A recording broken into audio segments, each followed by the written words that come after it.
এক একবার মোবাইল নিয়ে বসলে বন্যার পানির মতো, স্রোতের মতো সময়টা চলে যায়। 3 ঘন্টা গেল গা, শেষ, কিছুই দেখে না, উল্লেখযোগ্য কিচ্ছু দেখে না।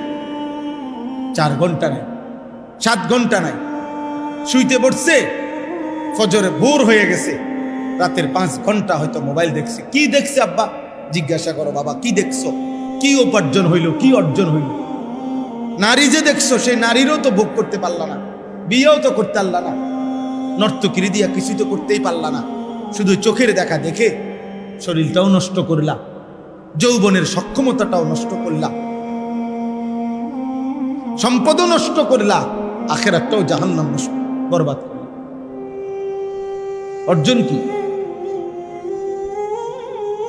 আমরা বুঝাইতে চেষ্টা করলাম, কেউ একজন ভাইব এটা ঠিক না, এটা উচিত না।